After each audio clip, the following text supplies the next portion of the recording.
All right, gentlemen, are we ready? Affirmative. We are ready. Let us begin.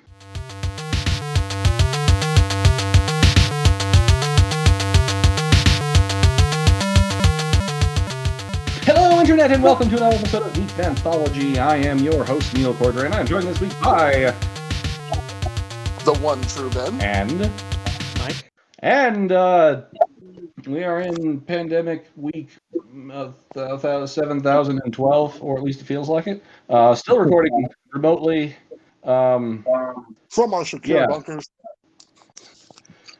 Well, I mean, I think you have the closest thing to a secure bunker, Ben. This is true.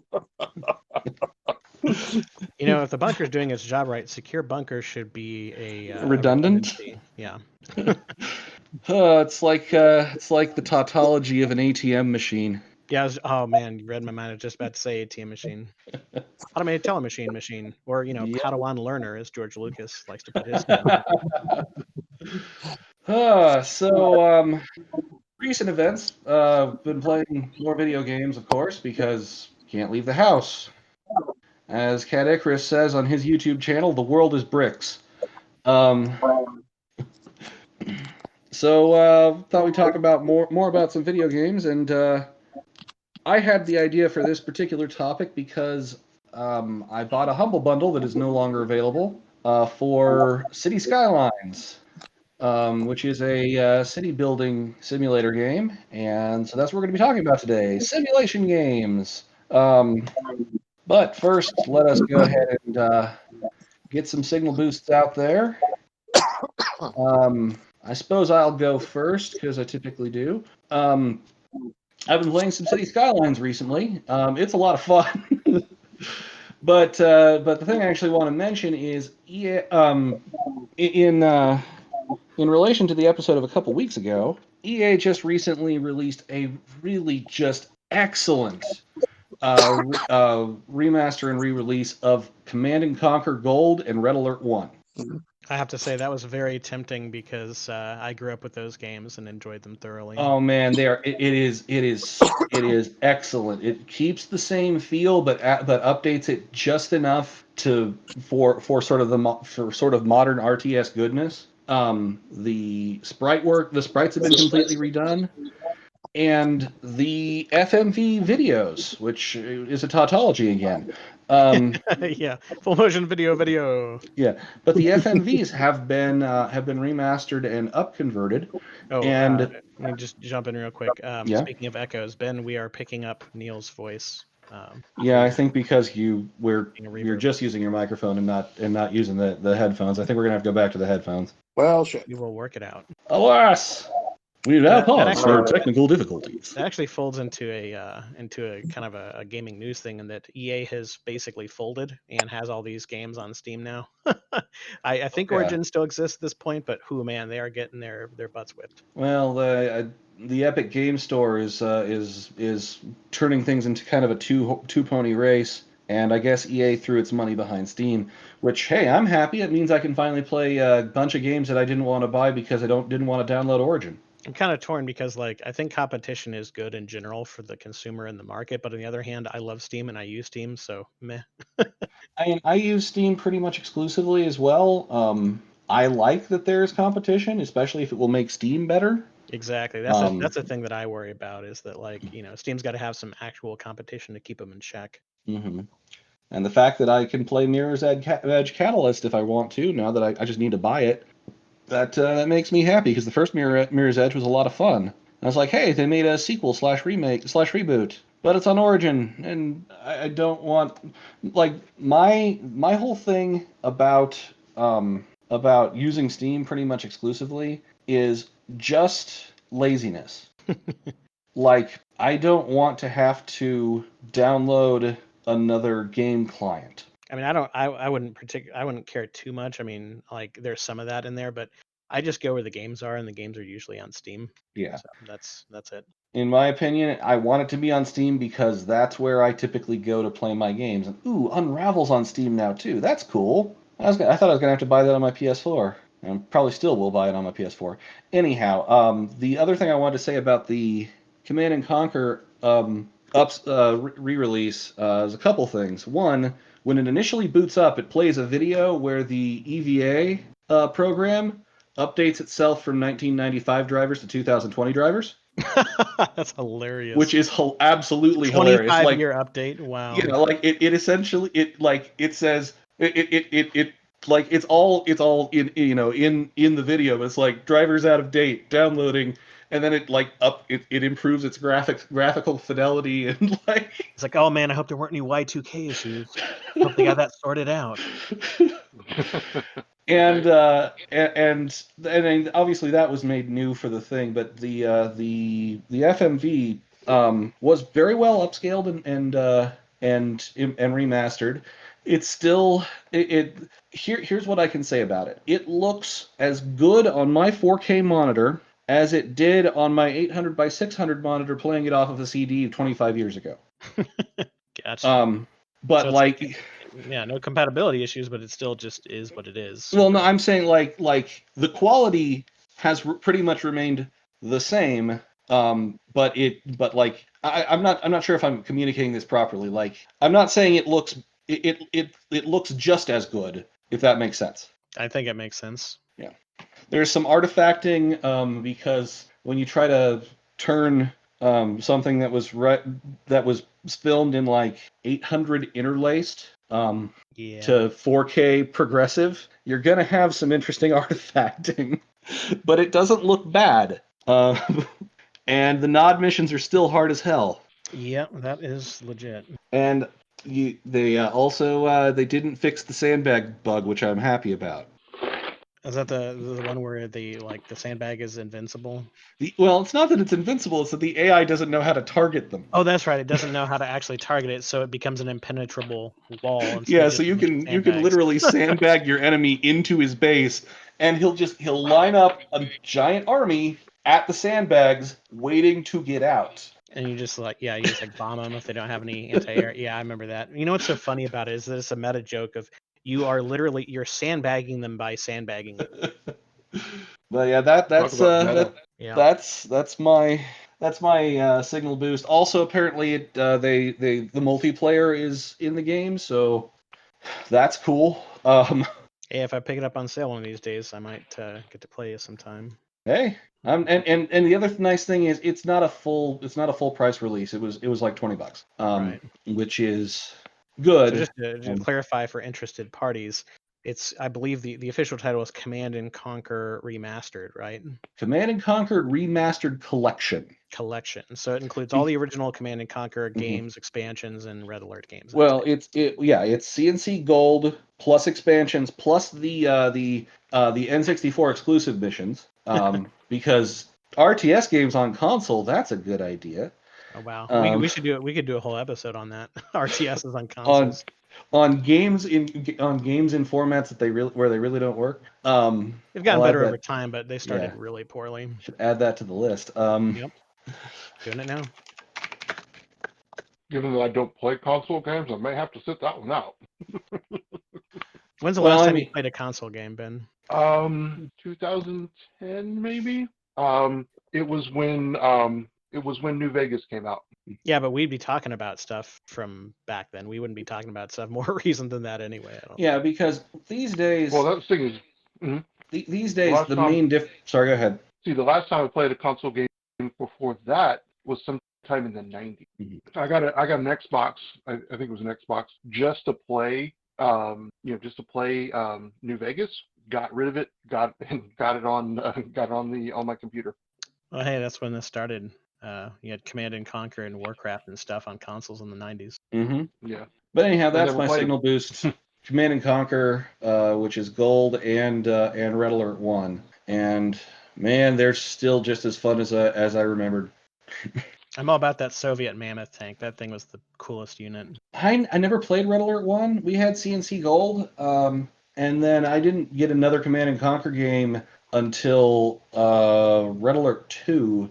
Oh man, you would shoot like the Mammoth tank was like the size of 4 like medium tanks together, kind of nice. Like like a huge creature instead of a medium, or like a large creature instead of a medium creature in D&D kind of thing. Yeah. And it would have all these different weapons, and like one of them, like it would shoot little rockets, and if it hit an infantry person, they would like ragdoll and fly up into the air. It's hilarious. Well, I mean, I'm gonna get to Red Alert 1 here in a bit because I own it tell me now. your thoughts at that point, because I will. I'll give an update once I finally played that game. There you go. I technically have the first Decade collection, which was Gold, Tiberian Sun, Red Alerts 1 and 2, Generals, Renegade, and something else. But they were just straight up re-releases, and they had a lot of problems, like not having a widescreen format at all. Yeah, that's rough. And I only have widescreen monitors, so I've been talking long enough. Ben, Mike, what do you got? Take it away, Ben. Mike, what you got? Because what I got is old. Well, I mean, isn't that the joke? Obligatory Ben is old joke. Right. Everything I got is old. So my big thing this week is a webcomic that's been going since like 2011, and I just discovered it, called Quantum Vibe. Quantum what? Which is interesting. Quantum Vibe. Quantum and then VIBE. And it's been going since 2011, and reading it, it's really interesting because you're going back through 2011 to through now. It's like watching this guy's life. It's always interesting when I do a big archive binge of old webcomics. Quantum, if you take Quantum Vibe comic, the initials are QVC, which amuses me for some reason. Yeah, what now? Quantum Vibe comic is QVC if you make it into initials. QVC. I just find that amusing. Sometimes I find silly things funny. I like it. QuantumVibe.com. Yep, I am looking at it here, and I'll probably have to, at this point. Is there an avalanche over there, Ben? I'm sorry? Are you running an ice maker? No, I was just pulling my, outside pulling my my trash bin in. Oh, okay. Because Ben can't really do this. He has to do this from his phone at the moment, which means mobile, baby. It means lovely ambiance. Yep. Yes. Yep. So now I'll have to stand out here where you can hear the frogs when they're singing.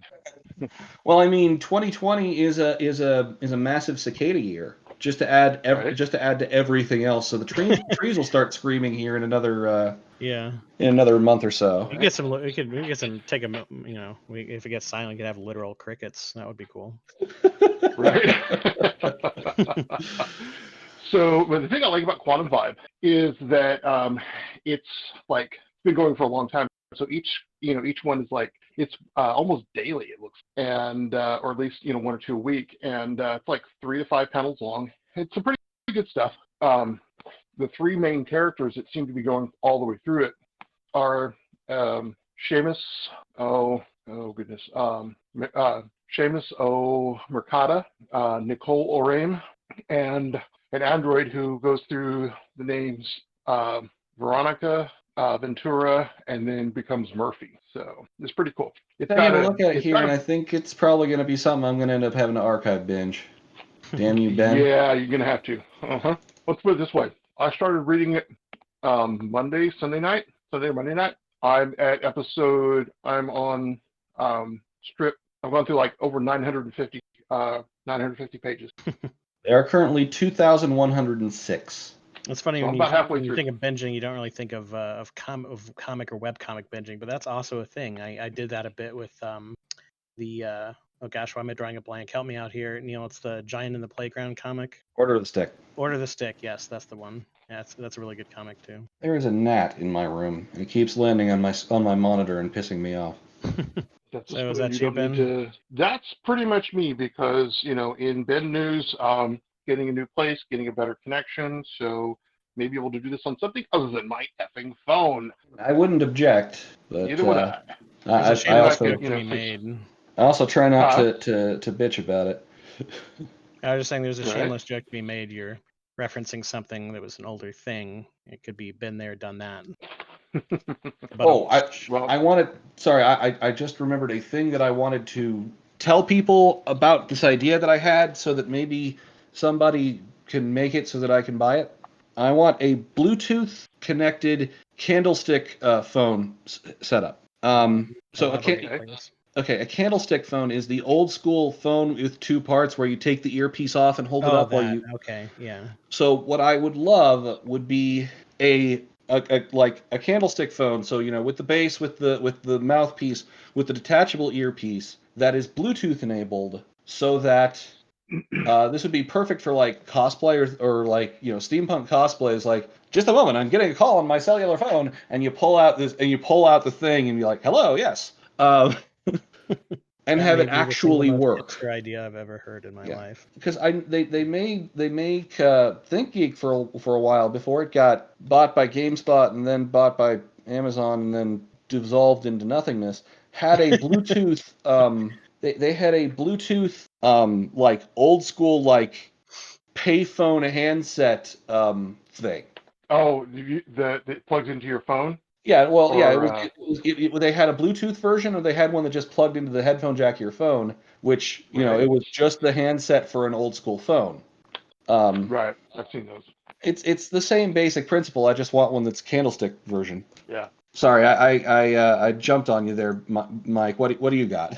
That's all good. I don't really have a whole lot anyway. I didn't really have anything too recent, so I just decided to kind of highlight a couple things that we'll touch on during the episode. So simulation games. I have fond memories of playing Baseball Simulator 1000 as a kid, which was a NES game, an original Nintendo game. Old Baseball Sim 1000. Yeah, it was way ahead of its time. Actually, was it called 9000 for some It was reason? 1000. Baseball Sim It 1000. was 1000. I Okay. I played the hell out of that with my siblings. Oh man, that's funny. We have that in common. I played the Mhm. the shit out of that with my brother. We did an entire baseball season with three with each of us making three custom teams, non-powered, because you got the power league and you got the non-power league. We played non-powered for the thing. Yeah.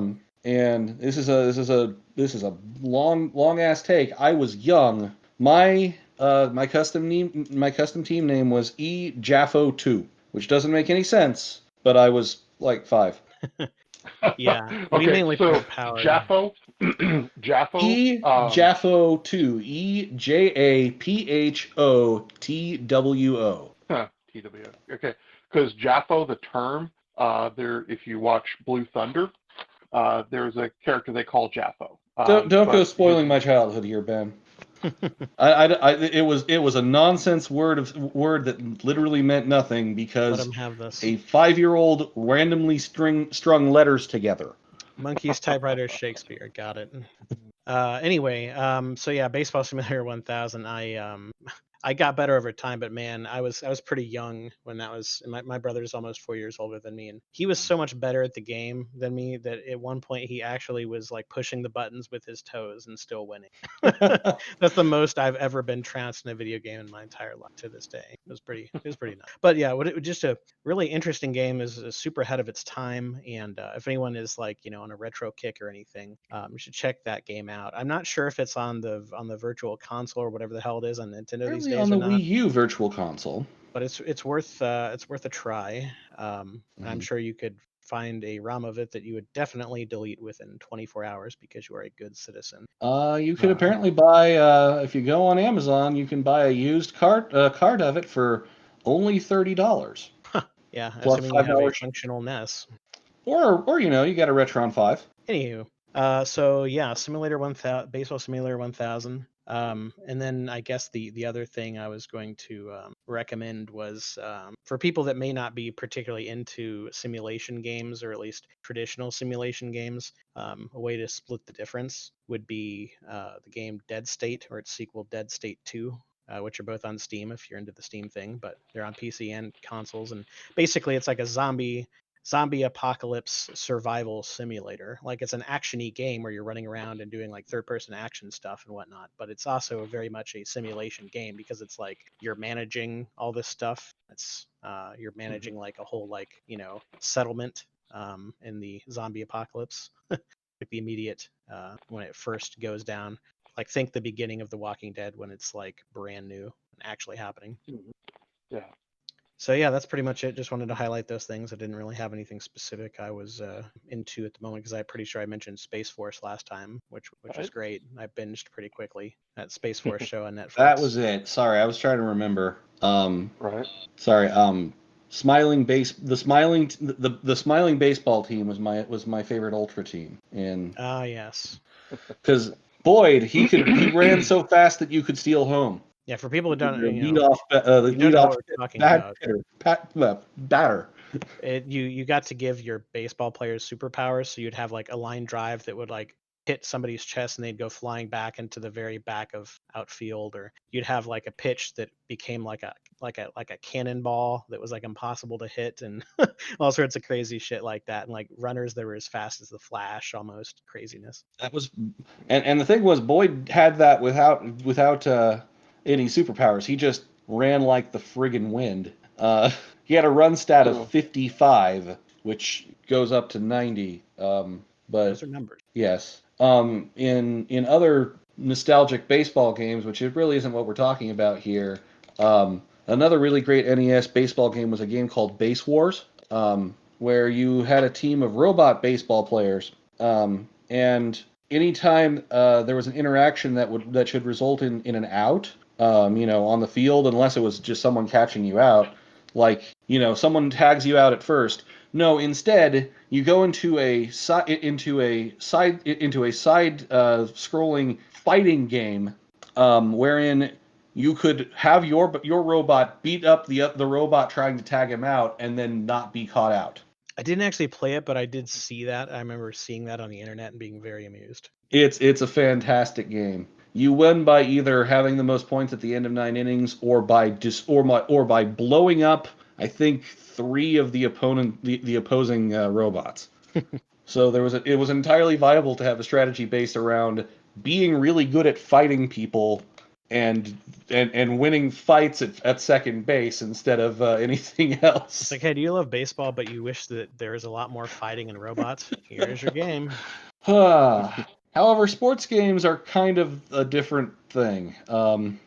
Really, we're here to talk about simulation games, and the sort of the delineation that needs to be made here is that a simulation game is a very sort of it's a very zen experience. Essentially, the point of the game is to play the game. You may have some basic light objectives of like hit a population of certain number of people so that you can in your city or something so that you can unlock next building. But unlike a sports simulator game where you're playing a sport, so your objective is to win the game, or like a 4X game like Civilization, as much as I love the Civ games, Ben brought them up in pre-recording, but they're not really simulation. They're not really simulator games, even though there's a heavy management component because you're trying to take over the world or get to space or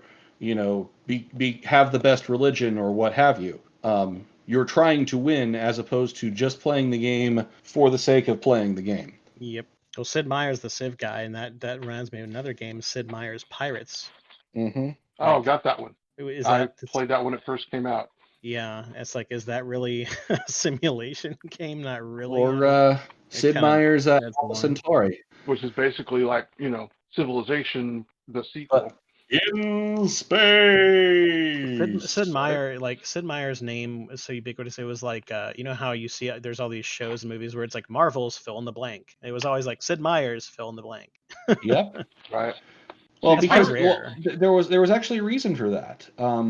He couldn't copyright Civilization. Right. I see. However, he could copyright Sid Meier's Civilization. His own name, yeah. Makes sense. Well, and in playing Civilization, you'd have distinct goals. Likewise with Pirate, right? Because first of all, you were trying to avenge your family, so you had, you could go on beyond that, yeah. But you had, various nobles and such that you had to defeat, But Pirates did increase my knowledge of the Caribbean. That's the other thing that's really cool about the Sid Meier games is that they're semi-educational. It's how we were. It was how we were able to get our hands on a copy of Civilization 2 that I have installed on my computer to this day. Mm-hmm. I liked Civ 2. That was the one I lost many hours on.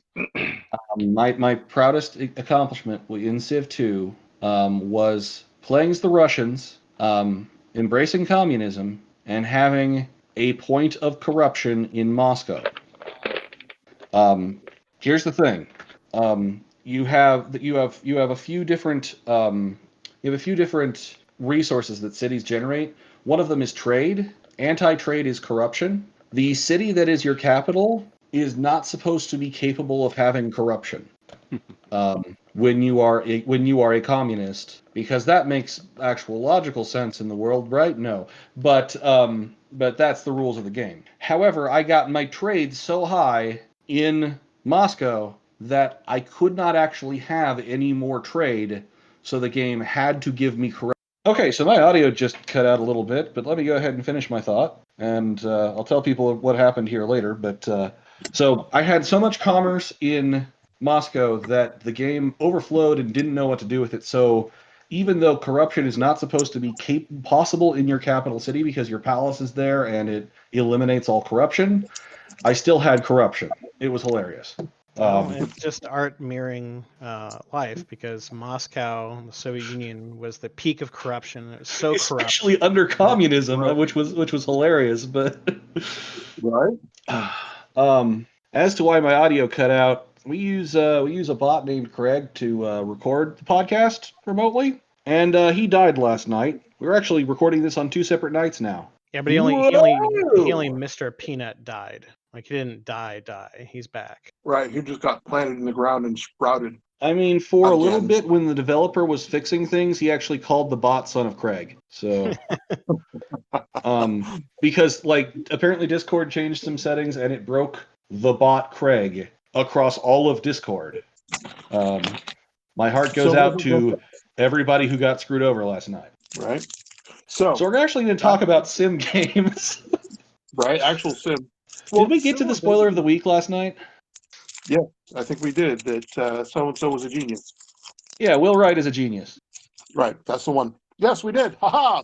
We did. If not, we just got to it now. Yes. When you say so and so.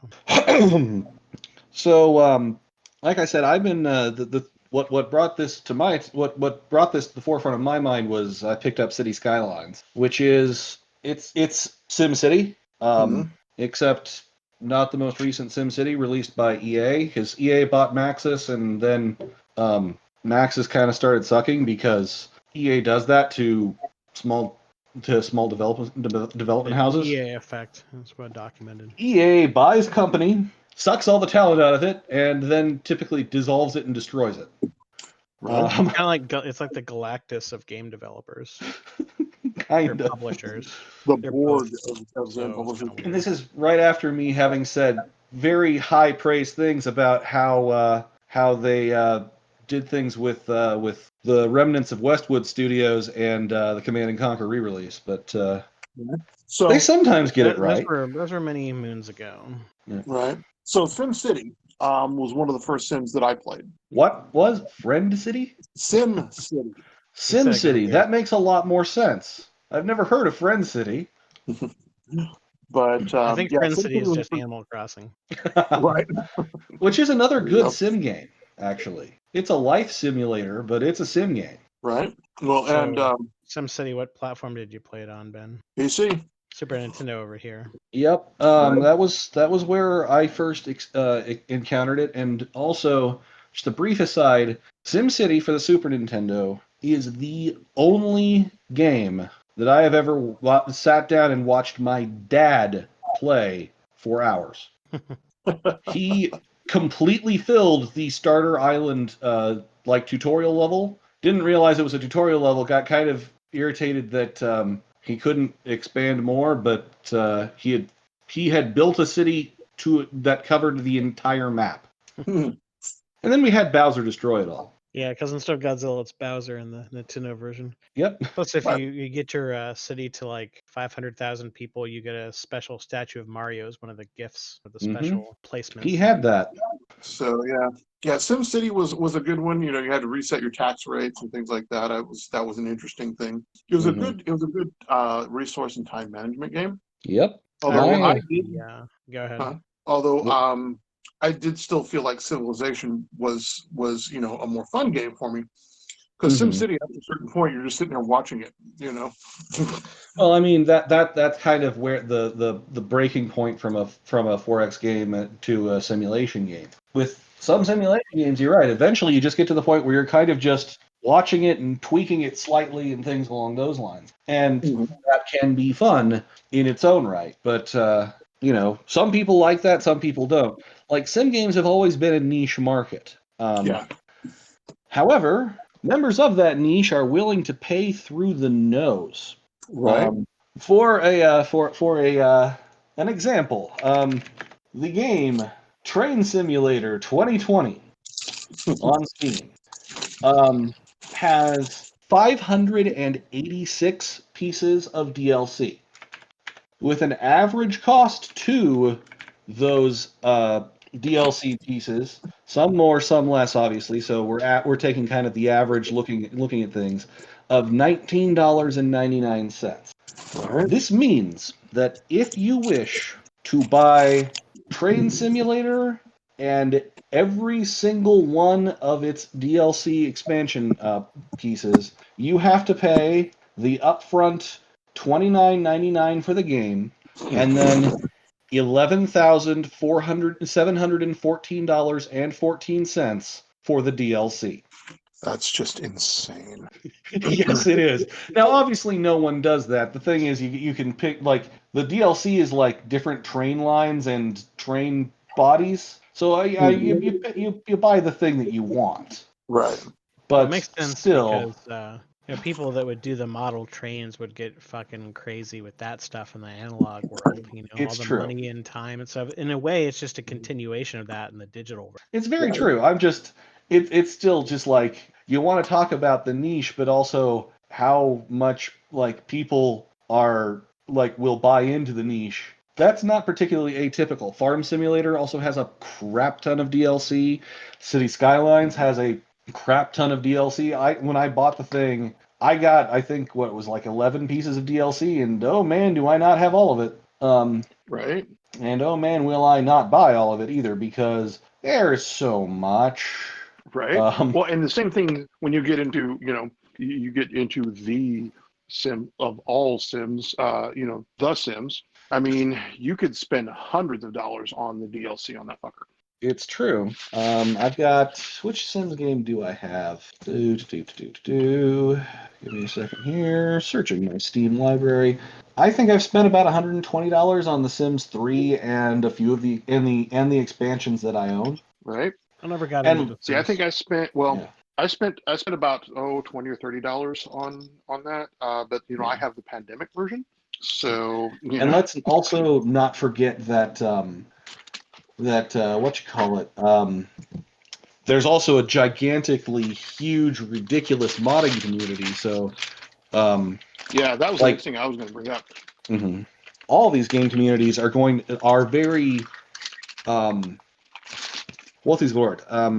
Dedicated. Mod heavy, you dedicated, yeah, because there are people who will make entire communities from their, with their Sims stuff, and it's gotten to the point where,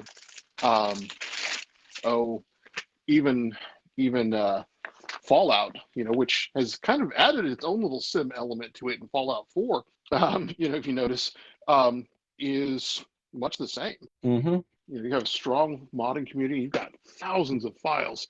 Some more or less saturated than others. So, Just, the internet. I mean, just if it exists, there's a porn of it. yeah, Rule 34.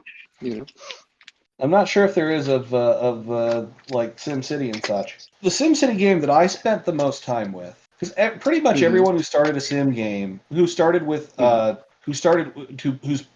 sim game, at least of our collective general generation.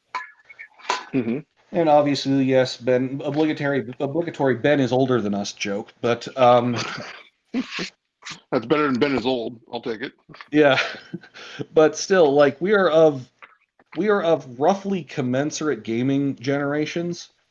Just that Ben saw gaming sort of begin, but all When of they us were dinosaurs. have been around gaming since the 8-bit era, essentially, Mhm. which is very, very young in the history of gaming. Actual Right. gaming, yeah. Yeah, because the history of gaming is only like 30 years old. So, well, 40. Everyone pretty much of our generation started with Maxis games, which goes back to Will Wright is a genius, because Will Wright made Maxis, made SimCity, made a crap ton of money, and then made other sim games. And SimCity kept doing the 2000 thing. was my big game. Right. They were all really intuitive. That was the thing. Like, you didn't have to really Yeah. think. City Skylines has proven a little trickier for me, because like it's a little bit heavier in the in like the realism of the simulation. Mm-hmm. So like, and that's good if you like that sort of thing. But sometimes you also just If you want to like build a that sort of city. thing. Right. SimCity would would result in ridiculously implausible cities, because like the rules of the game were so like simplistic in the approach, where it's like, oh, there's too much pollution, so just surround the industrial area and parks, and that magically reduces the pollution. Yeah, it's like And it makes the perfect parks sense just that become this. people would want to go out from their homes to go to a park that is right next to a giant fuck off factory. Yeah, sure, that makes Right. sense. Well, to a certain extent, that's actually semi-realistic. The development of art of sort of cultivated Agriculture. and controlled agricultural districts next to industrial districts does actually help to cut down on pollution. I know there's a baseline, like a very crude science there that they're just referencing, but like in practice, it made for some pretty ridiculous cities. That's true. This is true. You're not wrong. Same I'm just thing with saying that like transportation. it's It not would be like entirely it'd unrealistic. be like, It's just oh, mostly unrealistic. like railroads. Right. Railroads mean less pollution than roads, and they cost twice as much. And Mhm. I would just do like my entire effing city and nothing but railroads. It was just one Right. Yeah, giant you could do it stream of all in growth. rows. When See, I did mine entirely in railroads when I Yeah. first set it up. in SimCity 2000, I did my entire city in walking paths and subways. See, that was because Also, I cars used evidently are the devil. hydroelectric power, so I was very environmentally friendly back even back in the day. And now I drive a Prius. So, and and SimCity was one of the first ones because you were dealing with such a large environment. You didn't. Mm-hmm. It wasn't you doing one person; it was you controlling thousands of people. So, Yep. and I think that was a big part of it. I think another Of big what. part of SimCity's success Hmm. was the ability to trigger disasters. Yeah. Sure. Yeah, it's like shaking up an anthill. I mean, Yeah, like that appeals that. to people of all ages. Building a city is Right. fun, and making it run nice is good. But doing that, saving the game, and then hitting it with Bowser with Bowser, a Godzilla. flood, tornadoes, and a fire all Right. at once. It's like when you Um, build a Lego or toy fort with a sibling, and then you just smash it like giant kaiju monsters, Yeah. because All that's the your most arm. fun Yeah. way to do it before you put it away. yeah, Yeah. if you had to take it apart, yeah, we like Yeah. my sibs and I when we were playing with Legos, because that's kind of the original sim game right there. The original Minecraft. Is we like we would build things and leave them like we would build building cities, island paradises, etc., but we would leave them out for a while because we had the space for it. Right. We had kind of a playroom in most of the places that we lived, and things and the toys would stay in there, because heaven help your feet if the Legos got in the living room. Heaven help your ass if your parents stepped on them. That too. I mean, it comes down to that, Because if once a Um, parent stepped on Lego, oh man, it was hell on earth. I will. There's another sim game that I played a lot of, and I wonder if either of you had any interaction with the Caesar games, specifically Caesar 3. I'd Nope. seen it, hadn't had any actual interaction on it. They're Caesar 3 is is the only Caesar game I've played. I'll say, but it's a lot of fun. Essentially, you're in charge of building an ancient Roman city. Right. You're not actually Caesar. Typically, you are a governor beholden to Caesar because there have been times when one of the because you play some like various scenarios in that game. It has almost kind of like a story mode. It's like you need to get the population of this city up, or you need to collect a bunch of taxes because this city owes money, and if you don't, the legionnaires are going to come and kill you. So you have some incentive. Yeah. To, What was really kind of funny was at least in one of those games that I played, I borrowed a bunch of money from Caesar to build up my own military force. And every time Caesar sent the legionnaires to collect on my loan, I sent out my own legionnaires to just kill the other legionnaires and say no. Kick their ass, right? Yeah. It's like, no, our city's standing army says screw you, Empire. Right? Thanks for the money. Now go away. Right. Thanks for the money. I used it to hire all these mercenaries. So then, of course, we get to the ultimate sim game, I guess, or and granted, we're trying to stay away from Axis, but The Sims. I mean, that's the one that to me was my biggest introduction to actual. We're not trying to stay away simulation. from Axis.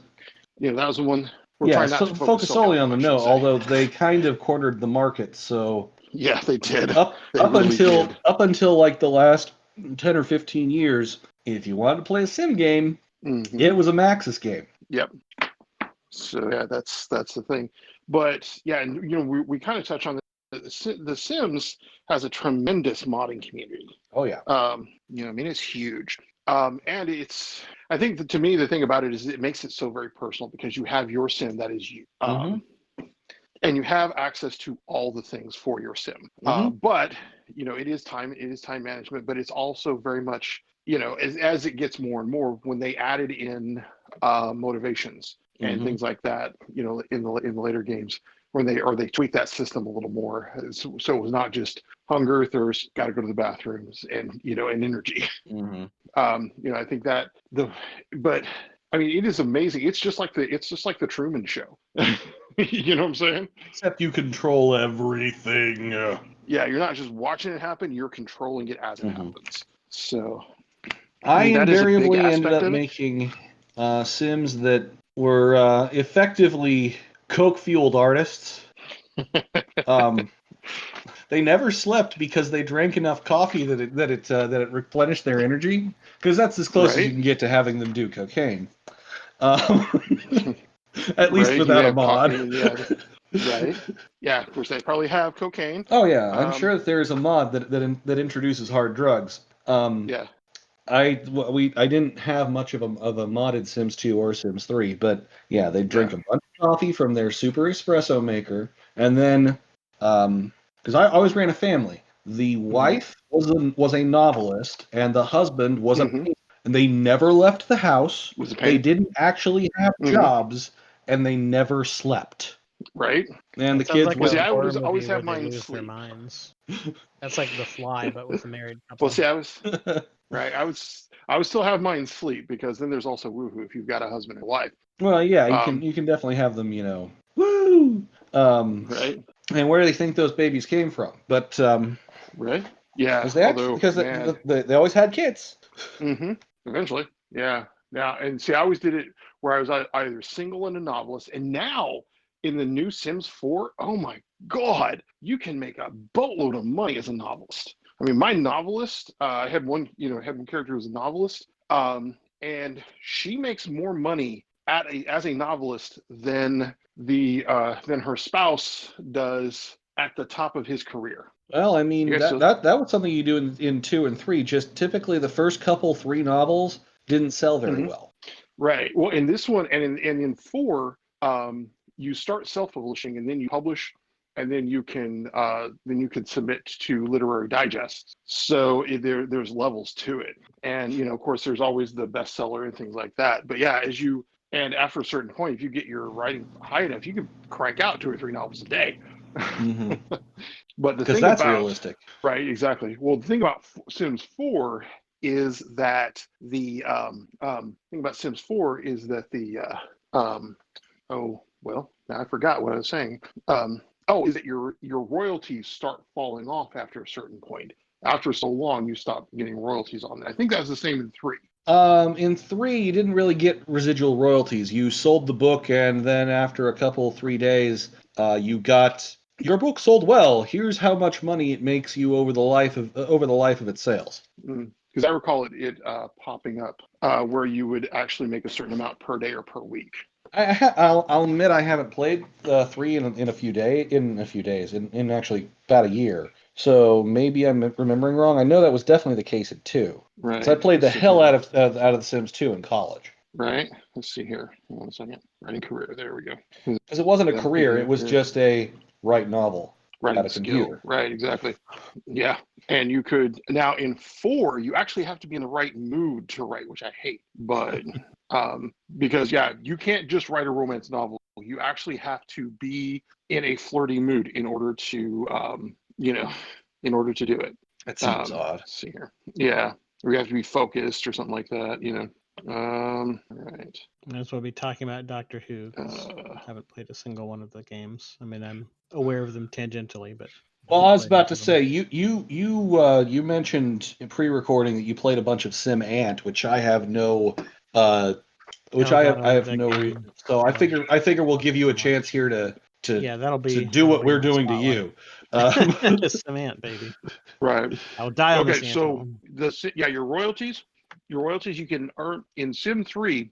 You can get royalties on each chapter, but then you get royalties for 6 weeks every Sunday. I did not remember that. Let's let Mike talk about Sim Ant now, because I played a little. I remember being very confused by Sim Ant and then giving up on it. So. But did you play it on PC or on Super Nintendo? Super Nintendo. Oh, okay. Well, it's funny you mention that because I remember I played Sim Ant on Super Nintendo when I was a kid. I rented the game, back when there were game rental places, physical stores that you would rent games out of. What an amazing concept. But anyway, several years after that, I saw like a Sim Classic or Maxis Classic or whatever thing. And it was like Sim Ant for PC. I'm like, holy crap, I remember this game. I'll bet this is a lot of fun. And I fired it up on PC and I'm like, this looks different and worse and is confusing and I don't like it. And I barely played it. But the Super Nintendo version was fantastic. I don't know. I thought they did a really good job. But of course, that was also back in the day when you had thorough, full colored instruction manuals. Mm-hmm. And the game itself actually had like a tutorial system. It had like a little like information section and stuff. It was actually pretty good for its time. But yeah, basically Sim Ant. You manage an ant colony, and there's a quick game where you can just like do like one patch of the yard. They had like the yard like in like a little square patches of territory. So basically you're in a suburban yard, and there's the quick game where you just try to like you're the black ants, you're trying to defeat the red ants and take over the patch over the yard. But on the and then there's the various hazards, humans walking by and spiders and stuff. Mm-hmm. But so I guess the analogy I'd use would be like playing like a football game like Madden or something. You could hop in and play a quick game, or you could do an entire franchise. And so like the full game is you're trying to take over all of the squares of the yard, then actually make your way inside the house, and then battle the red ants for supremacy of the house as well, and take over so much of the house that actually runs the owners out of their house. So that's like the meta game there.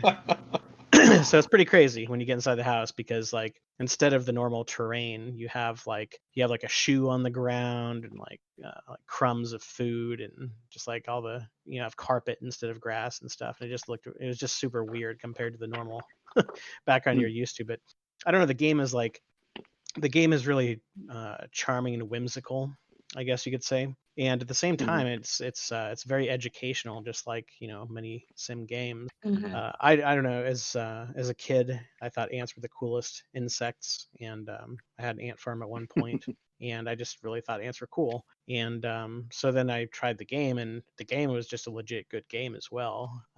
And so basically, the way it works is you manage an ant colony, but you also get to select an individual ant and have that ant be you. So it's kind of like your sim, and it's like you Mhm. become that ant, and then that ant becomes like a little larger and is yellow instead of black, so you can tell that that's your ant. And so you'll like explore around, and like you'll gather food and bring it back to the colony. And there's also like the base management thing of where you actually dig out the spot for your colony, so you have to like think about how you want to lay it out, because you want to have enough space, but you don't want to dig too deep and have the flooding of the water come up and stuff. Like if Oh. the humans start watering the lawn, if you dig too deep, then the water might flood everything. Mhm. You got to make sure you have a spot for the queen to like lay the To lay the eggs, yeah. the eggs, and do like the whole. You have like the percentage of your ants. They're like, okay, these are like nursing ants that help with the breeding that the queen has, and you have to have a percentage of soldiers that defend the colony and go out and attack the other ants. And so you're like managing the numbers of the ants, and then the base itself, and like And you'll it's an go. oddly compelling game. It's very compelling. So like you'll go out, and it's like, okay, you're low on food, so like you go out and you're like, okay, I can see on my map that there's like a good source of food over here. So you'll see like a caterpillar, and then you'll like do your little ant call, and it's like beep. It's like you're blowing a whistle like in gym class, and then all these ants come in, and like whoo, and they swarm, and they're all swarming around the You- caterpillar, and eventually it dies, and then it Yeah. there's a little animation, a little noise, and a little message comes up like, hey, congratulations, you defeated the caterpillar, blah blah blah. And then you do like an unsummoned thing. It's like we, and they all like grab their little respective ball of food and then scatter and head back to the nest to tuck the food away. And you can get a piece of food Right. yourself. Yeah, and I want to just briefly interrupt. I'll let you. I'll give you the floor back here real quick. But you remind me of a really funny thing that I ran across during the pandemic. There was a Facebook group page that was dedicated to everybody acting like ants in a colony. Hmm. Oh yeah, Look it up sometime. It's hilarious. I'll check it out. But I remember the spiders for a couple of reasons. First, they're relatively massive, and then they would be like they're a trickier enemy. It was more dangerous than the caterpillars, and they would take more of a licking before you defeat them. But of course, then they provide you more food as well. And the little Right. little message would come up, and it had like a picture of the spider with like all the legs curled up as it's dead, and it would be like, congratulations, to the victor goes lunch, who wants a leg. Like to this day I remember word for word the little message that would come up, because I played that damn game so much. And it was really gross if you were unlucky, or like you caught their attention before you got your swarm of ants in. If it actually like targeted you and hit you, it would eat you, and it would make this really gross like noise as it just like tore your body apart. Oh, And man. you'd have like a wow like noise that your ant died. And then like you would cut to the colony, and it would have like a new ant get born. Like you'd see like the stage of the like pupa or whatever, and it would like it would pop out and become a new ant, and it would be yellow and stuff. It's just a really weird, awesome game. And I remember taking over most of the yard. It got pretty tricky when you got inside the house. But yeah, another thing about it that was cool is not only did you have to create your own nest, design it, manage it, defend it, and whatnot, but then there would be the part where like you've been steadily like storing up your food and expanding your nest and making your ant colony bigger and stuff. And like when you feel like it's kind of like an RTS in that sense, where it's like, okay, I feel like I've got enough forces marshaled that I'm ready to do the big attack. So then you would go in and you'd find the hole that goes to the enemy nest. You'd find the hole going into their anthill, and there'd be the strategy there. You'd have to navigate. You want to navigate through kind of ninja style and not get detected by the enemy, and then call them in at the right time and swarm them. And the objective, of course, was to get in there and swarm the queen, because you can kill the queen, then they can't reproduce anymore. Then it's just a matter of mopping up. So that was cool too, because you led assaults against the against the enemy ant colonies. And I remember when you first start, you have like this little, like when you expand to a new square of the yard, you'd have the little breeder ants, the little ants with wings and stuff, and you had like, the initial little setup. It's kind of like in Command and Conquer, how you start out and you have the MCV and it unfolds into the main base, the mobile construction vehicle. So yeah, it's just it's a really weird, fun game, and I highly recommend it. At least the Super Nintendo version. I'm sure you can get a ROM. The group I was mentioning, by the way, is literally called a group where we all pretend to be ants in an ant colony. And it has 1,923,991 members. Good God.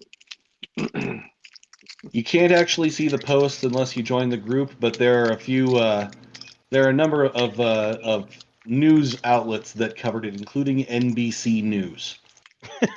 Super weird. So this one, technically, I've got another one. It's a really obscure indie one called.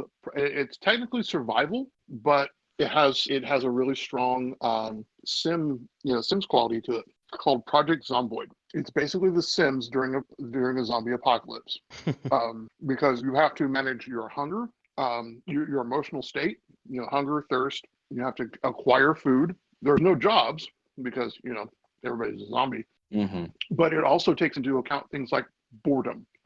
If you go too long, you're not doing anything, you get bored, and that's the mood affector. And if you're well fed, you can carry more. Things like that. Also, is the only game I've seen where smoking can alleviate boredom. That's accurate. Smoking does help to alleviate boredom. It's one of the reasons people smoke. So it's one of those things. It's very realistic, and I'm looking at it. It's very much just The Sims with zombies. So it's The Sims. It really is. With the zombie pack installed too, theoretically. Just with more chance of. Well, I mean, if we've played The Sims, everyone who's played The Sims has made the swimming pool and then removed all exits to the swimming pool to drown your Sims. Right. Or burn down the house. Or damage the microwave. Yeah. I mean, the thing is with those this, aren't very good at climbing, are they? They can't find their way. When there's no ladder, how do you get out of the pool? It doesn't work. So with this one, it's almost designed to try to kill you, because, for instance, you can start a fire by leaving the stove on. You have to turn the stoves on and off. Yeah, it's a little more. This is a little more pseudo-realistic, except for the zombies.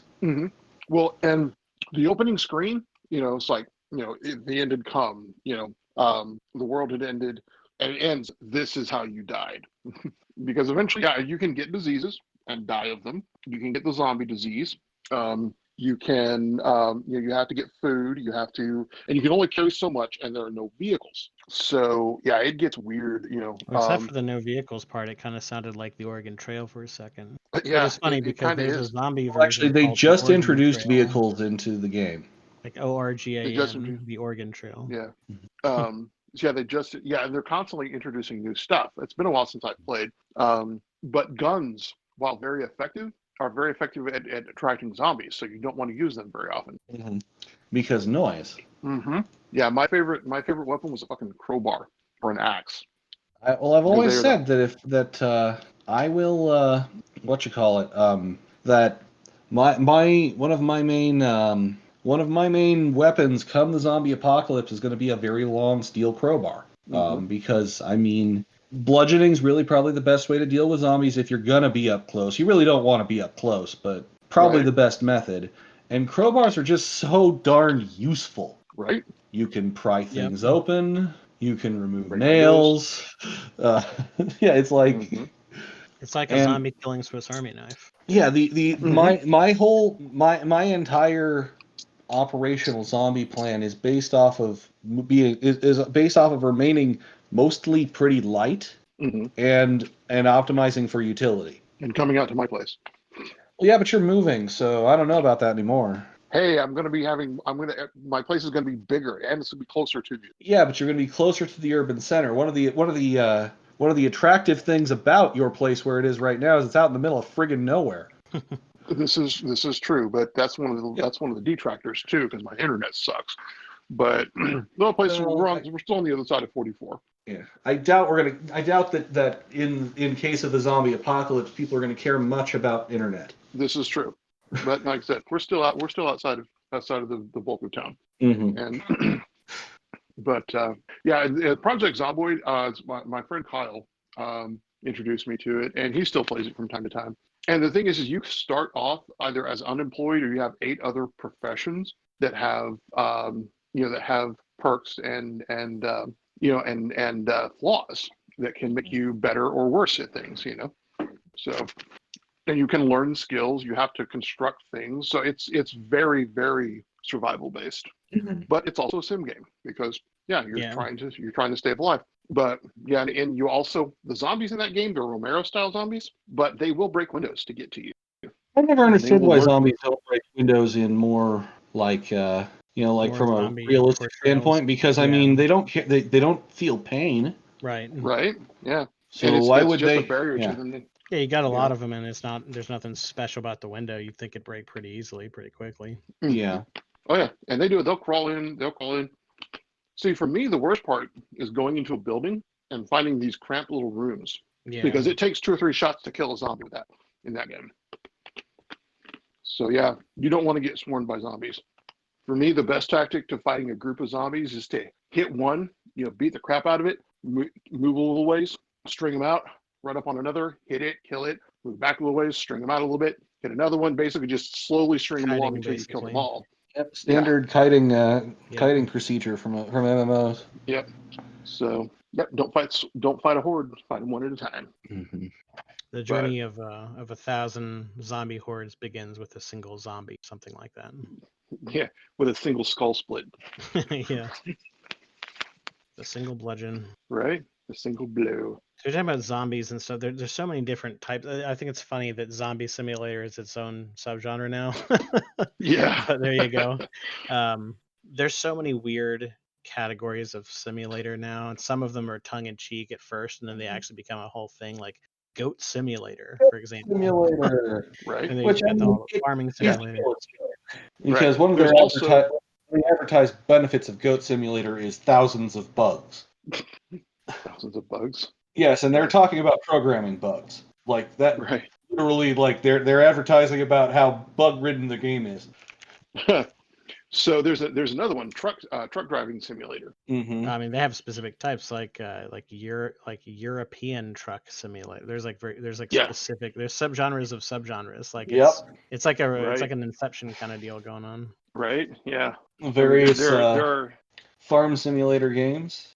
There's some games that have simulator in the title, but they're not really like a traditional simulator per se, like tabletop simulator. I mean, like, yes, I guess you could say it's simulating a physical tabletop, but that's really kind of more of a game collection sandbox thing at that point. Yeah, right. But the thing about tabletop simulator is it's not it's really more of really a more apt name for tabletop simulator would be tabletop emulator. Right. Because that's what it seeks to do is provide as close to a realistic tabletop experience you can digitally. Right. That's more like a model of something as opposed to a simulation. Like if you make a replica or a model of something, you don't really call that a simulation. Yeah, it's a recreation. Right. And Goat Simulator is only very roughly a simulator too. It's really more of a it's an insanity simulator more than anything else. There's a lot of business simulators too. Like I remember my brother was obsessed with this game called AeroBiz, like maybe a couple years-ish after SimCity, where you manage an airline. Mm-hmm. You see a lot, you have all the stuff from like the big crazy like giant corporations all the way down to like lemonade stands and root beer stands and stuff like that, and it's kind of all over the place. From lemonade stands to the biggest businesses in the world. Our listeners across the pond, and according to website analytics, there's more than a few of you. Would probably get mad at me if I don't mention football management simulator games. Oh yeah. Wow. which Yeah, there's a is lot of sports When simulators. yeah, and keep in mind I'm talking football, which is Football with a U. soccer. Yeah. Be here to the stupid Americans, association football. American, yeah. So But it's very popular in at least from what I can tell, 'cause given that I've not been there, but it gets talked a lot on many YouTube channels I watch that are based in the UK, talking about football management sim. So essentially it's a game where you are the manager of a soccer team. You don't actually play any soccer. All you do is oversee your players' training and salaries and Well, with the, that's a whole other genre in and of itself. It's right. like fantasy sports leagues, fantasy football leagues, and baseball leagues, yeah, and everything else. And it's not really Right. it's a simulation in a sense, but it's like you said, it's a simulation of yeah. like more like just the numbers and like Well, yeah. statistics, Unlike probabilities, as opposed to an Yeah. actual like visual representation of stuff. unlike Baseball Simulator 1000, which we talked about earlier, which Right. is a sports game. The games I'm talking about are management sims. You don't actually even watch the games. Right. You just get Right. reported as to the outcomes of the games. Right. There's some games that are like different genres, but will use simulations within them, like some of the Total War games. Like you don't have to fight every single battle yourself. You can just simulate the outcome. Hmm. So Right. there's things where it'll kind of bleed into particular genres. Yeah. Well, and what was I thinking too in terms of sports simulators? I've seen advertisements for like sword making simulators. Yeah, those are like if you're talking about like the mobile games, Yeah. those Yeah. are They're trying. not They're particularly accurate, really. right. Yeah. Well, I mean, that's the thing is they're it's getting down to where there are simulations of simulations of simulations. Hmm. And you also have some games that I guess you could call them war simulators. They're not art. Hmm. They're not just regular RTSs. They're more like hey, this is a theater of war for World War II, and like Hmm. you play a side and Yeah. see how the campaign unfolds, and like you're managing the big picture, like the whole cliche or trope of generals in a war room pushing around things with their little sticks, kind of like they're gathering crap dice or something, that Yep. kind of that Hmm. stuff. That's basically what you're doing. You're like, okay, you're not looking at, it's not like Call of Duty or Battlefield where you're up close. You just like you're seeing little Right. flags and little Hmm. markers and stuff, and It's like computerized Risk, except yeah, with Yeah. yeah, way more exactly. tables. I know what you're talking A about. very specific kind of Risk, yeah. Yeah. Right. And there used to be an Art of War, but that wasn't so much a simulator as a strategy game, because it was based on Sun Tzu's Art of War. It was an old game back in the day. Well, that's fitting then, considering how old that Yeah. book is. Right. Of course. Okay. Game. So my absolute first simulation game isn't actually a simulation game. It was Flight Simulator. Oh, flight sims. I'm surprised we haven't even talked about because Yeah. man. Basically, if there's Um, a vehicle, then there's a sim of it. right. Yeah. The first. Okay. So this is reinforcing the Ben is old thing. The first PC I ever got was a IBM. Didn't have a mouse. You had to load up. You had to load up the disk in the thing in order for it to. You had to type run. In DOS. C:\run run. I'm old Yeah. enough to remember And those days. Yeah. I right. remember Well, playing this was in playing 80. Lemmings in DOS. Oh yeah, good Yeah. times. Yeah. See, this was in 19. This was before 1986. Mhm. Before the mouse was part of the computer. And yeah, you were basically playing it. It was mostly a Piper Cub that you were trying to fly, but there was a World War II, World War One simulator. We were trying to shoot down other biplanes.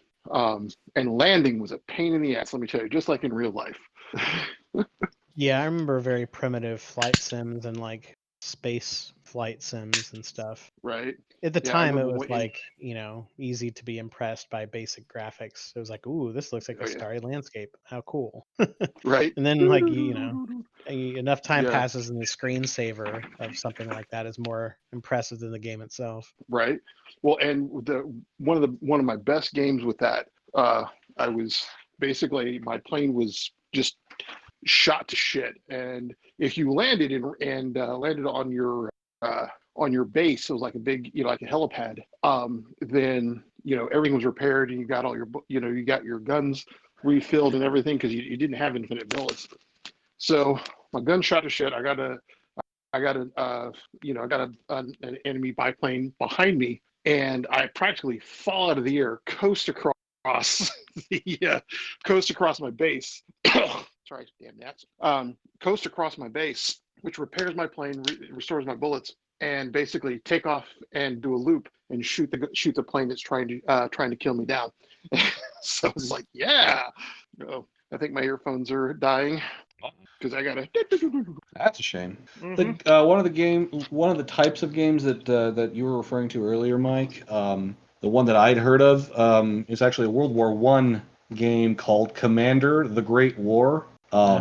And essentially, here, have World War One, fight it. Yep. And I hope you enjoy micromanaging supply lines. Right. Yeah. Enjoy what? It takes a special skill. Micromanaging supply lines. Takes a special Oh, skill to God, take yeah. the biggest wars in the history of mankind and reduce them to mundane tedium. To make them boring. Yeah. Welcome to the world of Sims. Well, it's Yeah. not. That's the thing. They're not boring. It's much more not for everyone. Right. Oh yeah. No, I get it. Because like when I play The Sims, I can't play with the basic Sims. I always have to get the magic one. I mean, Even if I don't. it's always a personal, like, there's a spectrum of personal taste as far as like how realistic or how like Mhm. cartoony or silly or arcadey or whatever you want it to be. Mhm. And sometimes it's just Right. what you're in the mood for. Because like I've enjoyed really realistic football games throughout the years, and I mean American football, not football. Right. And then sometimes I'll be like, you know what, I don't feel like playing something super realistic. I feel like firing up NFL Blitz and just like suplexing a dude 40 million times, or Yep. like playing Mutant League Mhm. football and like throwing a pass that takes somebody's arm off, just Mhm. silly shit. Right. It's fun. Or Sometimes. Blood Bowl, There you Right. go. Yeah. which is a war game, which is a tabletop war game mixed with football, which is lots of fun. Right. Huh. Now there was one that I recall playing at one point where you were basically managing heaven and hell. Is this Afterlife, black I and think is what white? it was called. Yeah, well, yeah, I think it kind was of. Afterlife. Well, that was the deities themselves, though, not the actual like places. Right. Yeah. Yeah. Yes, Black and White is a good shout out. I forgot all about that game. Yeah. Yep. And I It's think a I played god Afterlife, which simulator was game. Yep. right. But yeah, Afterlife, you were actually managing heaven and hell. You had to make places for. If I'm trying to remember. I'm going to be looking it up here. But you were basically, managing the punishment of, certain things. And let's see here. Oh, that reminds me. There's there's like dungeon keeper games. It's like a dungeon simulator. That's another thing. Yeah. I never got in on Dungeon Keeper, but everyone says that I Neither should did I, but have everyone back says it when was it was, great. good. Yeah. And back Yeah. before it got screwed over by EA like everything else. We cover all the Yeah. bases here. Just some other things that I have down just to kind of illustrate how many different subgenres there are. You've got your various hunting simulators. You've got your various fishing simulators. You've got all your amusement park and specific types of amusement park simulators. Roller coaster tycoon. Roller Coaster Tycoon, Back in the everybody. day. Yeah. Zoo simulators. You've got political simulators like running a presidential campaign or whatever, all that stuff. Mhm. Oh, another thing that's kind of funny, we've mentioned this in a few episodes, the old ActRaiser game for Super Nintendo, which I loved. That was a hybrid game where like you would play action levels and then you would be like, okay, well now that you've cleared out this danger, now you got to manage this town and you're like a little butt naked Cupid angel thing and it's weird. And it's like Yep. you're God, but you're also these little angels. Well, So that I'm was pretty like, sure that you were that the angels were just things that worked for you. well, yeah, basically. It was And of weird. course, that game ends really kind of bittersweet because you save the world from all the dark, evil, demonic influences, and then the world grows to no longer need you, and you are forgotten. Yeah, it's And which game was this? ActRaiser. Oh, okay. what's the word I look for? It's crap. I don't know. I'll think of it later. But Ironic? Bittersweet? no, but that's a good one. Poignant. It's very poignant. Poignant. Yeah, that works. ActRaiser, one of the mini games made by Quintet for the Super Nintendo, and man, Quintet made a bunch of really good games. They got published by Enix thing- before Enix Pandemic. got eaten by Square Enix. And everyone calls it Squeenix. Yep. Yeah, if you're in the if you're looking for good games to play on the Super Nintendo, and you have found ways to acquire things legally and legitimately, he said, the ActRaiser games, the Soul series, Soul Blazer, Illusion of Gaia, Terranigma, and Robotrek are all really, really good games to check out. Yeah. So There's during also the pandemic, oh yeah, go ahead. yeah, during the pandemic, it's kind of funny. I was basically bored as hell, and I'd get put me in mind of sim games. I'm like, so as I get out and start, wandering around doing stuff, I started realizing it's like I could rate this as a sim game. So that life game, the graphics are great, and you'd think that there's not a lot of side quests, but you just gotta find them. There's like get a job side quests, and well, the life is like a sim game. The life is a video game analogy has been drawn a couple times. You actually reminded me of another very brief niche of simulation games, although it's very light on the sim, which are Plague Inc. and what was the other? I think the other one was called Pandemic, which was the Flash version, which is where you simulate being a virus trying to kill all of humanity. Yeah, it's pretty dark to play during an actual pandemic. I played a lot of Plague Inc. earlier on the Mega Brutal difficulty, as actually a method of trying to encourage myself. Because honestly, like as much as I might be down on humanity, our experts tend to be pretty expert at things for the most part. So the fact that it's really hard to completely eradicate all life on Earth at the mega brutal difficulty actually, is encouraging because that's probably close to the difficulty level that actual viruses are playing on, and they aren't controlled by a human being. Right, they're playing on survival level. Yeah. Well, I mean, I think it's pretty impressive that we haven't had any like nuclear war or anything this far in. Yeah. So that's a thing. Yeah. That's actually one of the things in Sim Earth, and that was another Super Nintendo game, much less popular than Sim City, but I played that a bit, and it's like you go through like the areas of Earth, and you like kind of like evolve species, and like and you even get to the point where you can like terraform other planets and stuff. But there's like these futuristic scenarios where you have like self-replicating killer robots and like nuclear warfare Fallout style, and like all sorts of crazy shit. So I found that kind of amusing. Right. Did we even mention the controversy of Spore? No, we didn't. No, we touch haven't. On Spore. Should probably get like we're starting to run kind of low on time, but it's worth mentioning. Spore was where Will Wright and EA and where Will Wright and Maxis kind of lost some of their cred, partially because EA acquired them around that time. Yeah. You can only blame so much on EA. Yeah, it's true. You can only blame so much on EA, but like Spore was an interesting game. It overpromised a lot, but the thing that I really wanted to mention was the DRM controversy and how hilarious it was that the crack for Spore I think was released 1 or 2 days before Spore. Like you could download the illegal copy before you could legally purchase a copy. And I'm not advocating for piracy, but it was just kind of funny that was something that was accomplished. Well, I think the thing is like they try to get all ham-fisted about that stuff. So then the people that would be kind of like ambivalent were like, you know what? Okay, now I have a mission. Now I'm going to prove how stupid and wrong you are by going out of my way to screw this thing over and hack the system. Right. And so that's what people do. Sound effects. Have we had an episode on DRM? Hornet. I don't think we did a full episode on it. No, we haven't. We've touched on it in several different episodes, but I don't think we had a dedicated episode to that kind of stuff. Right. I have opinions, but I'll add it to the list. All right. So. Yeah, 2008. That's when Spore came out. It's nuts. 12 years ago. Yeah. Well, we are beginning to run low on time here, gentlemen. Do we have anything else we'd like to? I realize this kind of devolved into a list episode where we talked about a bunch of games that we played. Or didn't play. Yeah. Right. Well, things we liked about them. Yeah.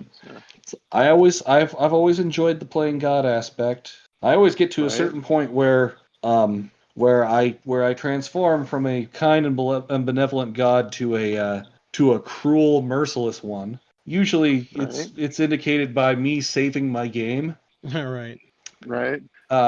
I did that in City Skylines just recently, Yeah. and I didn't quite work out how the disaster triggering worked. So I managed to really completely destroy my city because I managed to have 5 different tornadoes tearing through the city at the same time. Because you So tell them to go, and then it takes a little bit for them to actually process. right. So interesting thing about The Sims, something from a unique perspective, a lot of writers will use The Sims to create characters, to visualize and set up characters, visualize their looks and visualize their lives. So that's interesting. You guys still there? I'm still here, yeah. Okay, as I say, I didn't hear anything on that, so I'm like, huh? I couldn't quite think of a good response there. I mean, yes. Well, I mean, it's an interesting use of a sim. Mm-hmm. So Oh, that actually just reminds me of another thing. There's been technology that's been used, simulation technology that's been used to like help with architecture and reconstruction and rebuilding damaged buildings and stuff. Like when the Mm-hmm. cathedral was burned so badly, they're using, I think it was from like the new Assassin's Creed game they're Yeah, working on, when because they were doing like a specific modeling of the building, and so it just coincidentally it worked out. yeah, right. Notre Dame. Assassin's Creed Syndicate, the modeling of the interior and exterior modeling of Notre Dame was so carefully done and precise that it is in fact being used in the reconstruction, and Yeah, Ubisoft that's has super made weird. available just sort of like they made a walk/fly around Notre Dame as we had it modeled like thing for the Yeah, architects, which is pretty cool. yeah, that's pretty cool. And actually, like that's something that's really been interesting about a lot of the more recent Ass Creed games has Yeah. been That's crazy. yes, He have whoever smelt Uh, it dealt it. Is that part of the creed? I guess has been their educational/tour modes, where you don't play the game, you just kind of walk around, 19th century France or ancient Egypt or Right, wherever the right. game happens to be, and there are essentially it's like a museum audio tour. And it's right, like, so here's the thing that did the stuff, and you're not fighting anyone. You're just like, oh, look at that really cool building, Yeah. or check out, activity on the city square, or what have you. Right. Well, Okay. So the conflux of this stuff is going to be like the simulation games with VR.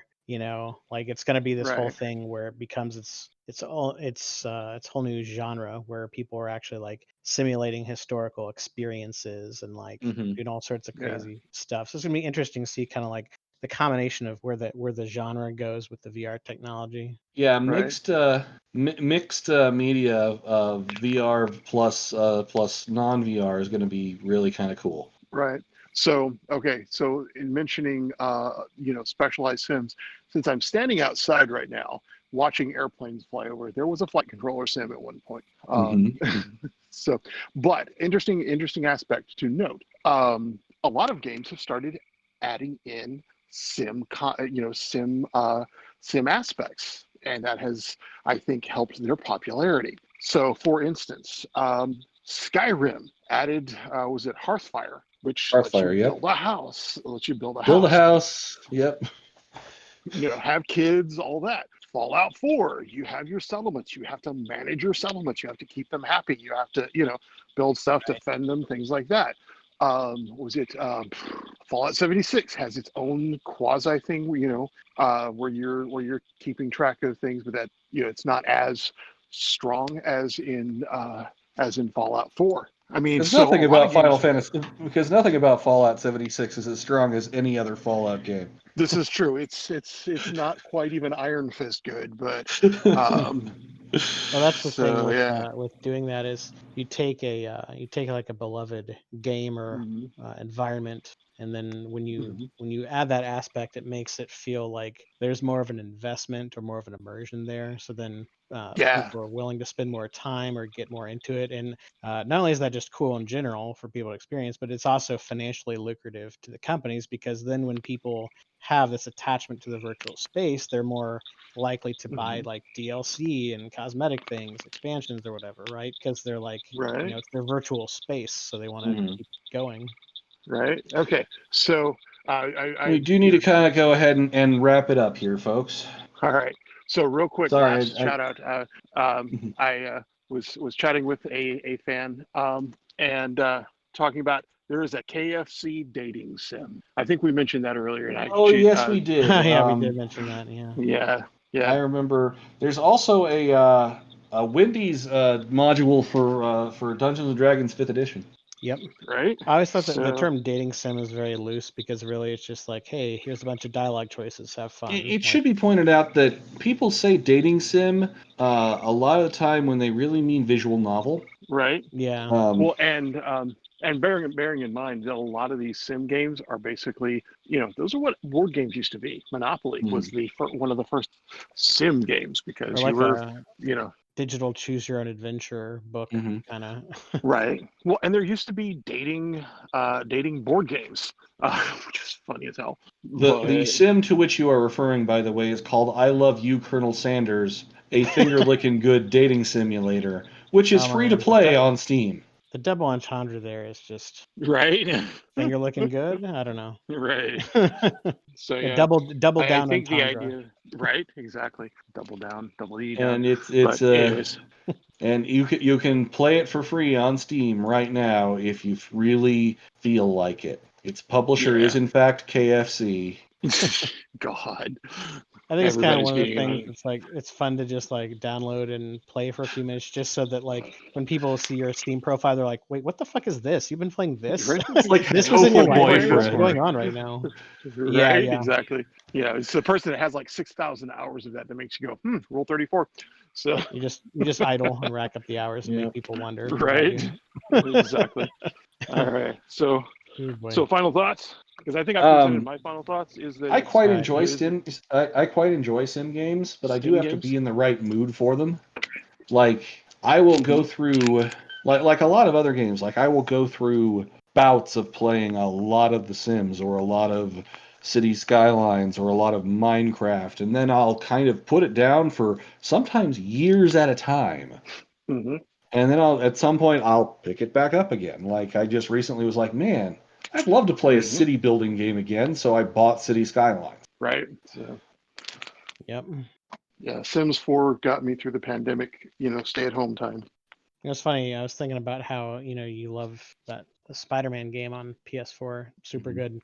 It It occurs is. to me It's that really game is good. basically a Spider-Man simulator, even though it's an action game. Like, it is a Spider-Man simulator. It's like, hey, you're Spider-Man, and you do all the Spider-Man-y things. Yep, the Arkham Right. games are Our Batman Gotham simulator. Simulator. Batman. Like if you Right. really Yeah, want, they're you really Gotham want to Simulator. be, if you really want to, if you want to extend the concept, pretty much all games are simulator games to a certain extent. Well, sure. Halo is a futuristic military simulator game Mm-hmm. from the point of view Yeah. of a soldier. Yeah. It's kind of it's kind of a fine line, though, because it's like, if you make shit up, then of course it's going to be accurate to the shit you made up. Right. Yeah, I'm Yeah. just Maybe being saying a that little like facetious, because all they're video like games are a simulation. yeah, I'm just saying there is a reason why like there are delineations between simulator games versus non-simulator games. Right, right. Because if you get down to it, most games can be technically a simulator game. Yeah, you get into stuff that's like Right. survival and sandbox stuff. They're not really simulator games, but they have Hmm. aspects of simulator games. Yeah. As Right. far as final thoughts for me, I said my big piece with Sim Ant, so I can die a happy podcaster, I guess. But other than that, I mean, I would just say, if you're looking, if you're curious about sim genre games, a couple different approaches you can take. Either just take something you're already interested in and see what the best games of that are, Or you can just search for the games and see which ones are considered the most popular and the most, replayable and whatever it is you're looking for in a game. It's, you have the internet. It's pretty easy to, look it up and see what the scores are and Right. stuff. And then another thing I wanted to, excuse me. Another thing I want to mention real quick is it occurred to me as we were talking about historical stuff and the Assassin's Creed games and stuff. There's a lot of medieval simulation stuff going on with like the Stronghold games and like a lot of those stuff where you're like building and managing like castles and fortresses and doing sieges and stuff. So My that's Sibs would that's a probably thing. be upset with me if I didn't very, very briefly mention the Crusader Kings games by Paradox Interactive, which is it's essentially it's medieval dynasty simulator. Right. Because you essentially are I am the patriarch / matriarch of place of like Hungary. Yeah, you've got Like I'm the emperor of Hungary, and now let's go ahead and try and keep my family line alive and keep Hungary a country and. You have Right. the various different parts of the world and empires and historical periods. So you've got everything from that and like the Roman stuff and the medieval stuff. Oh yeah, that's another thing. You have those like tin pot dictator games like Tropico, where it's like, hey, you're Fidel with the serial number filed off. Like, have fun, Right. Those Yeah. little Banana Republic things going on. And I frequently do have fun with that sort of game. Yep. But yeah, that's about all I got. Cement is awesome. Look for the best or look for the topic that interests you the most and get the best version of that. Yep. Otherwise, yeah, I'm kind of like Neil, I guess, in the sense that I'll go through phases where I'll be like, oh man, I just really want to get into a semi kind of thing, and then I'll just be like, all right, I'm done with this for an extended period of time, and then the cycle will repeat itself. Right. And I feel like it could almost be a rule of the internet, which is if it exists, there's probably a simulator of it. Yeah, there's a Yeah, similar- that'd be another good rule. Yeah. That's Rule 43. Anyhow, next time we'll talk about something else. We'll try and figure that out before And we have several ideas within the episode, so I'm sure we got a couple ideas. It's true. things and stuff. Yep. This has been Neil The one true Ben. and Mike. And we will talk to you next time on Geek Fanthology. And hopefully Craig won't break that time. All right, I'm out east. See you Have a guys good later one. on. Thank you all, gentlemen. Yep. Good night, all. Take it easy. This podcast is a production of Working Theory Productions. It is brought to you by a letter and a number. The opening theme is Ultra Mega Hyperstorm, and ending theme is March of the Mind, both by Kevin MacLeod. If there was interstitial music in this episode, it'll be listed in the doobly-doo. If you enjoyed this podcast or know someone who would, please consider sharing it in your social media, sending us an email, or leaving us a comment. If you're listening on iTunes, please rate us. If you're listening on Spotify, please follow us, etc., etc. Anything that you can do to help boost the signal and work the algorithm to make us more discoverable is appreciated. If you really enjoyed this podcast, please consider supporting us, either by making a one-time donation on our website or a reoccurring one on Patreon at patreon.com/workingtheory. A final thought. This outro is recorded in advance, and you may never hear it. It kind of depends on whether Neil has time to record a regular outro for an episode or if something gets in the way.